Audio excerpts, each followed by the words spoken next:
अमृतसर के देवीदासपुरा में किसान मजदूर संघर्ष कमेटी के समर्थक रेल पटरियों पर पहले की तरह जमे हैं। हालांकि चंडीगढ़ में 30 किसान जत्थेबंदियों ने 5 नवंबर तक रेल रोको आंदोलन को रोकने का फैसला लिया था, लेकिन देवीदासपुर में रेलवे ट्रैक पर धरना प्रदर्शन का दौर जारी है। आंदोलनकारी किसान मांगे पूरी होने तक यहाँ से हटने को राजी नहीं। इनकी दलील है कि किसान जत्थेबंदियों के साथ तालमेल के बाद ये फैसला लिया गया है।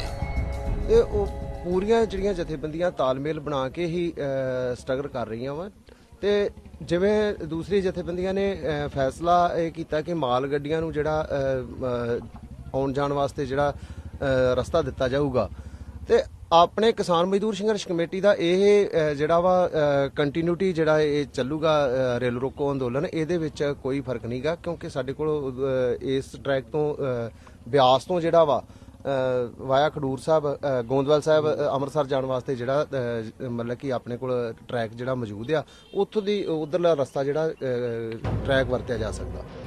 हालांकि पंजाब में बाकी जगहों पर अब किसान हाईवे और टोल प्लाजा पर धरना प्रदर्शन कर रहे हैं। मालगाड़ियों के आने जाने के लिए रेल ट्रैक खोल दिए गए हैं, लेकिन केंद्र के कृषि कानून के खिलाफ किसानों का रोष प्रदर्शन फिलहाल रुकता नहीं दिख रहा।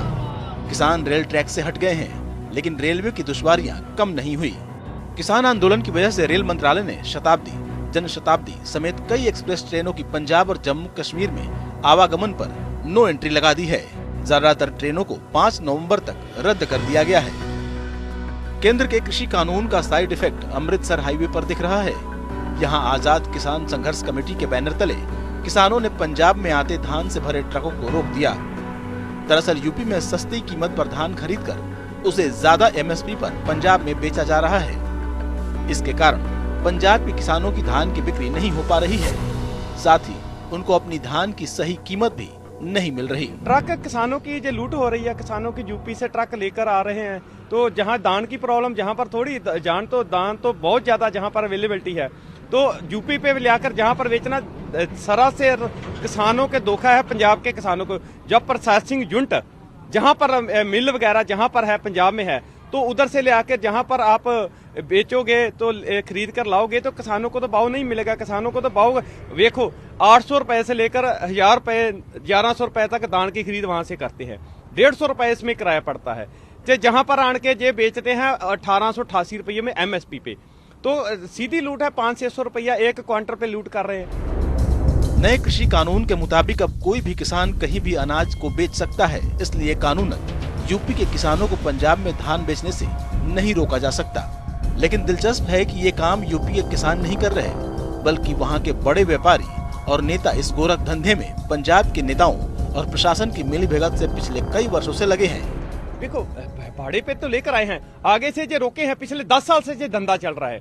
ऑर्डिनेंस तो आज आया ना, ये गोरख धंधा पिछले 10 साल से चल रहा है। 10 साल से किसानों की लूट हो रही है, तो आज तो जब हम रोकेंगे, आज तो हमने किसानों ने खुद का धरना लगाया ना, जहां पर और भी हम ट्रक रोक रहे हैं। किसी का जीएसटी नहीं है, किसी का कोई अपना बिल किसी के पास भी नहीं है, सभी मतलब टैक्स के बिना सभी जा रहे हैं। किसान सरकार की भी लूट हो रही है। पंजाब आ रहे ट्रकों के ड्राइवर किसानों की सख्ती के कारण कई दिनों से हाईवे पर अटके हुए हैं। इन लोगों को भारी नुकसान हो रहा है। सर ये किसान वालों ने रोक रखे हैं ट्रक। हम माल लेके आए थे यहाँ का संभल से। क्यों रोका, क्या कारण हो जाएगा? ये इनकी कोई समस्या चल रही है क्या, रेट वेट की, धान की रेट की, या इनका माल नहीं उठ रहा। इस चक्कर में इन्होंने हमें रोक रखा है। 4-5 दिन हो गए हमको रोका हुए। इधर बरनाला में आंदोलन चला रहे किसान नए तरीके से कृषि कानून का विरोध कर रहे हैं। यहाँ किसान दशहरा के दिन केंद्र सरकार के पुतले का दहन करने वाले हैं।